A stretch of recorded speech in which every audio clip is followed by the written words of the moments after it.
The clutch is one of many essential components of a motorcycle. It is operated by pulling or releasing the clutch lever with the left hand. Before going into the details on working of a clutch, let's see how it is assembled in motorcycles. The power from the engine is converted to rotary motion by the crankshaft as shown. This power is then transferred to clutch housing. The clutch assembly transfers power to the input shaft of the gearbox. The power is then transferred to the output shaft and eventually to the rear wheel of the motorcycle. The clutch assembly itself is a combination of several parts. It consists of a pressure plate held in place by using several springs and screws. This plate presses against the clutch pack. The clutch pack consists of several steel and friction plates placed in alternate positions. The clutch basket and the inner hub are assembled with their axes aligned to the input shaft of the gearbox. Now let's understand how a clutch works. The clutch basket freewheels with respect to the gearbox. The engine power will spin the clutch basket, but it will not transfer any power to the gearbox. However, the inner hub is connected to the input shaft of the gearbox. If we spin this inner hub, then it will also spin the gearbox input shaft. Let's take a hypothetical connector with teeth on its internal and external portion that can interlock with both the clutch basket and the inner hub. If we insert this hypothetical connector between the clutch basket and the inner hub, then we can spin both of these at once and the engine power reaches the gearbox. And if we remove this hypothetical connector, the clutch basket and inner hub will be independent again and the engine power is disconnected. But there is a problem in using this connector.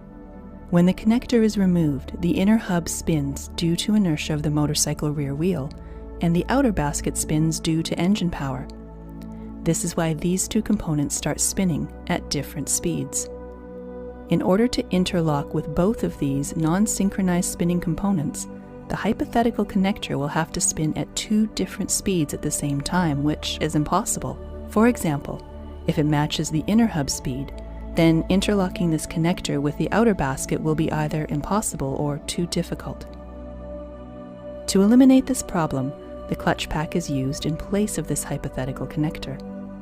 Unlike our hypothetical connector, the clutch pack is a combination of separate circular plates. Let's take any two adjacent plates from the clutch pack. One of them is a friction plate and the other is a steel plate.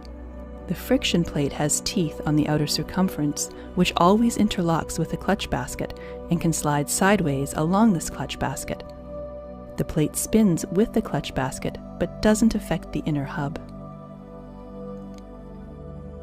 The steel plate has teeth in its inner portion, which always interlocks with the grooves in the inner hub and can slide sideways along this hub.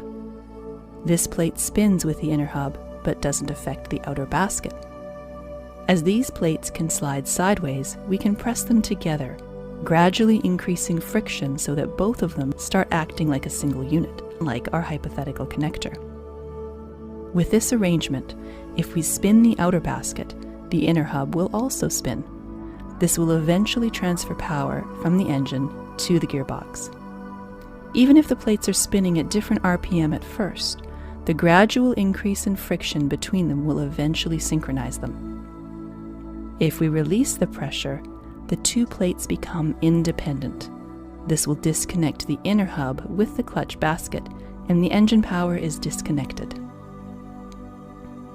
Several other plates are added to increase strength and surface area. Now let's understand how pressure on these plates are changed while riding a motorcycle. We use the pressure plate for this purpose. It has ducted attachments where a set of springs can fit in. A set of retainer bolts are screwed to the inner hub. This causes the spring to compress and apply force on the clutch pack, resulting in sufficient friction between the plates.